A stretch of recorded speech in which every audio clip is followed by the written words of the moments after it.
So, yo, what's up? So, sa video na to, pag-uusapan natin yung indicator na stochastic. Isa siyang momentum indicator. So, unang-una, papakita ko sa inyo kung paano siya hindi pwedeng gamitin.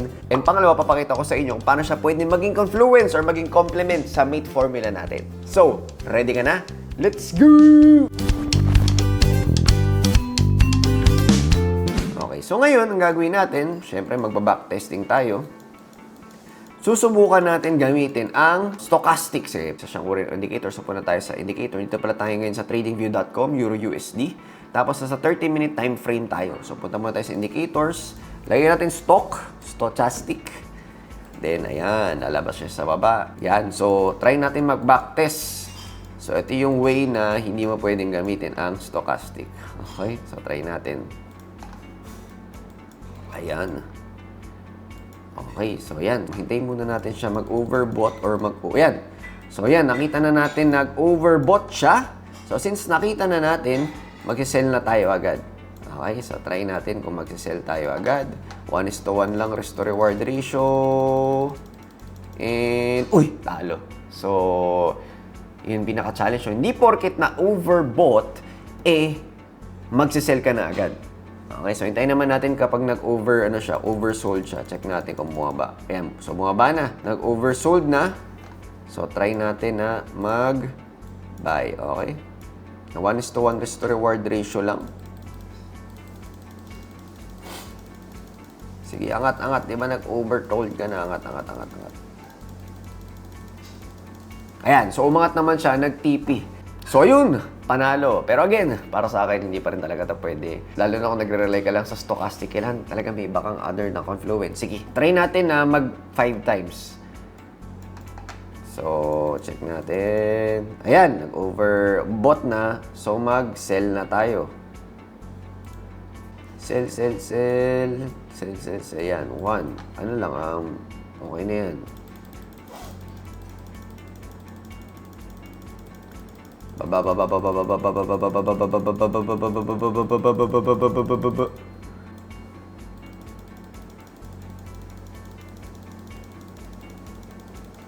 Ayun. So, na-SL tayo ulit. So, hanap pa ulit tayo. Check natin kapag na-overbought or nag-oversold. Overbought or oversold. Ay, hindi pa masyado. Doon tayo sa mataas dapat. Para mas maganda. Check pa natin kung bababa pa siya. Bababa. Ayan! So, yan So, bumaba na ng bumaba. So, dapat aangat na siya. Check natin kung ano mangyayari. 1:1 risk-to-reward ratio lang tayo.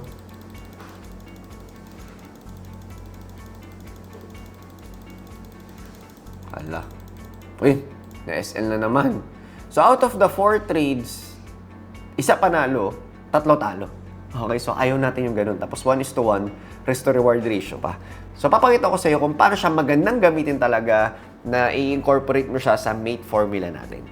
So, again, katulad ng sinabi ko kanina, yung stochastic, isa siyang uri ng momentum indicator.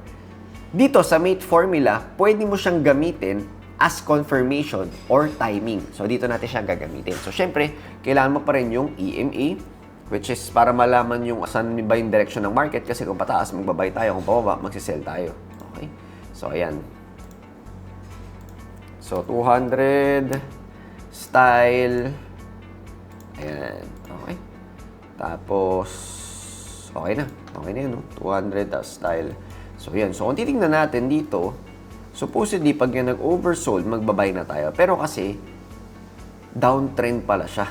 Okay, so hindi pwedeng mag-trade tayo against the trend. Kailangan along with the trend. Diba? Sa mate formula natin. Kasi mas mataas yung chance na mananalo tayo kung nag-trade ka along with the trend. Para kang nag-surf, diba? Along with the waves, not against the waves. Alright, so try natin. So, yun, kung nag-buy tayo doon, bumaba pa siya ng bumaba. So, baka na-SL pa tayo. Okay. Okay, ayan. Alright, so anyway, explain ko na ng konti itong yung stochastic. So, itong stochastic, makikita mo, pag lumagpas dito sa blue shaded area, ang tawag natin dyan is overbought. Pag lumagpas sa taas, overbought. Ibig sabihin kasi nun, ang sinasabi niya is overextended na yung market, masyado nang marami nagbabay, so it's time na bumaba yung market. Kasi yung market, hindi naman siya isang direction lang. Bakit? Di ba gumaganto-ganto talaga siya? Yan. So, ganyan yung market. So, kaya, pag sinabi ng overbought na siya, bobuelo na siya. Angat ulit, bobuelo. Okay? So, ganun din sa baba. Pag nasa baba yung yung price, ibig sabihin, masyado na siyang bumaba. So, bobuelo muna siya kung gusto pa niyang bumaba ng bumaba. Alright? Tapos, ang tawag naman dito sa mga lines, check natin po tayo settings. Ayan, itong blue, K line yan. And then yung D, orange line yan. Yung orange, D line siya. Okay? So, ibig sabihin, for example, ito, nakikita nyo itong dito sa baba, ayan. Kapag pataas siya, yung blue, nasa taas ng orange. Pag pababa naman, nasa taas yung orange. Okay, so pansin nyo, no? Sige, so paano ba gamitin yan? Doon na tayo sa paano gamitin. So, hintayin muna natin, di ba, pag downtrend, ang goal kasi natin, dito tayo mag-sell. And, ang gusto natin mangyari, kapag nandito yung price, overbought na siya sa stochastic. So, ibig sabihin, it's time to sell. Same naman kapag buy, di ba, pataas. Tapos, dito, pag nag-oversold na siya, dyan tayo magbabuy kasi ready na siyang umangat. Okay? Sige, hanap tayong example. So, bumaba. Hintay pa natin siyang umangat. Sige, okay na bumaba yan. Basta hintayin natin siyang umangat. Ayan. So, katulad niyan, nandito na siya sa overbought na area. Pero, ang tanong, mag-sell na agad tayo. Hindi pa muna. Pero, ang kinagandaan, meron naman tayo dito talagang resistance area. Ang tanong is, maghihintay ba tayo ng candlestick confirmation? Okay, so para sa akin, yes, maghintay tayo ng candlestick confirmation. Mahirap naman kung mag-sell agad tayo nung hindi natin alam. Kasi pwede pa yung umangat hanggang dyan. Diba? Kasi meron pang EMA dyan, tapos meron pang resistance area dyan. So, hintayin muna tayo ng magandang candlestick confirmation para confluence mo na overbought, tapos meron ka pang candlestick confirmation. Okay? Yan, enough na ba yan? Masyadong maliit. Ano pa tayo? Yan. So, ito, enough na ba to? Pwede. So, pwede natin gawin from here. Ayan. Mag-sell tayo. Yan. So, pwede natin gawin yung 1:1. Try natin 1.5 ba? Ayan. So, tingnan natin kung ano ang mangyayari dito. Tapos, kung titingnan nyo, nagkaroon ng candlestick confirmation. Tapos, from dito, yung stochastic, napunta na siya sa blue na shaded na area. So, yun din yung nagsasabi na it's time for you to sell. Okay? Hindi pwede kasing pag na-overbought, sell ka na agad. Hintayin mo muna mapunta sa blue shaded area or maghintay ka ng candlestick confirmation. So, yung dalawa yung confluence mo na timing, di ba?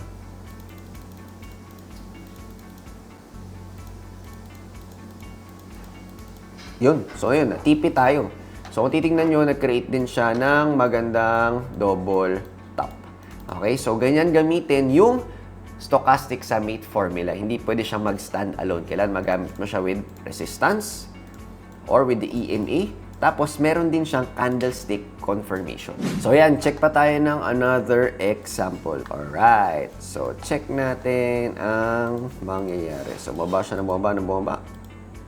So, ano yung mga hanapin ulit natin? Check natin kung babalik dyan or dito sa dating support, ngayon resistance na. Ayun, so bumalik nga siya dun sa level na yan. Pero kung titingnan mo, hindi pa siya nag-overbought. Okay, so check natin. Umangat pa nga siya, nalagpasan na niya. Pwede na ba to? Magandang tanong yan, no? So, depende, no? Kasi kung titingnan mo, yes, nag-overbought siya, tapos ngayon nandun na siya sa blue shaded na area. Eto, mas mataas yung pagka-overbought niya. Ikaw, tingin mo, mag-sell ka ba? Or hindi mo na, mag-wait muna? Pero ang kagandahan, meron kang magandang red na candlestick dito. Ano sa tingin mo? Ako, since nagda-doubt ako, hindi muna. Okay, so ganoon naman lagi. Kapag meron kang shadow of doubt, wag na muna. Mas okay na hindi ka pumasok, pero pumunta dun sa iniisip mo na baka, or pumasok ka pero natalo ka. Okay? Gets nyo? Pero since tong video na to, dedicated naman siya para sa stochastic, makita nyo kung talagang effective siya. Yun, according naman sa rule natin, nag-overbought naman siya. Tapos nasa resistance area naman siya. So, try natin. G? Sige. So, try natin ganyan. Tapos, try natin 1:1.5, no? Pakot natin all dito para, ayan, 1.5. Ayan, okay. So, tingnan natin kung ano ang mangyayari. Yun. Hindi inabot ang ating SL. Sige, baba ka pa. Yun! So, pasok siya. So, congrats, Stochastic. Malupit ka talaga. Okay, so at least, ginawa natin, finalo natin trading plan natin. Tapos, panalo. Try naman natin isa pang example. Try naman natin na kapag uptrend. Sige, hintayin natin mag-uptrend to. Hintayin natin siya mag-uptrend. Ang tagal niya mag-uptrend.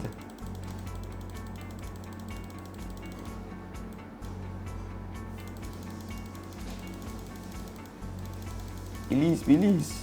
Lipat ka na ng trend, bro.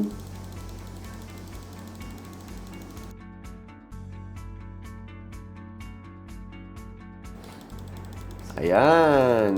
Palit ka na ng trend. Sige, diretso pa natin. Masyadong maliit ang kandila ng December. Ayan. Sige.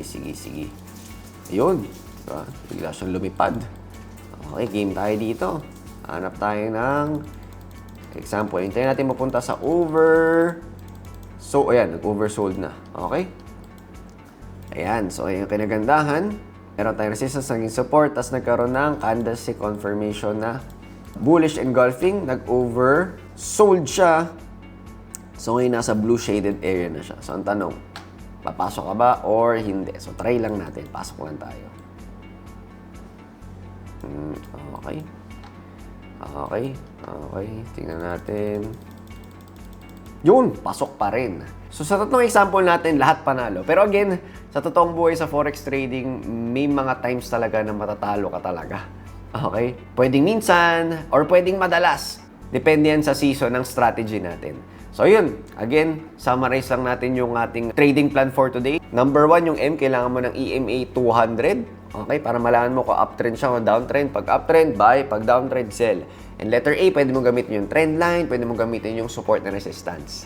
Letter T, yan naman yung timing. Yan yung confirmation. So, number 1 na pwedeng timing natin is yung stochastic. And then, pwede mo confluence yung candlestick confirmation. Then sa exit strategy natin, alam nyo na yan. Basta maglagay ka lang ng allowance and 1.5 risk to reward ratio. So, may natutunan ka ba sa video na to? If yes, comment mo naman. And kung may questions ka, tanong ka lang. Kita kita sa next video!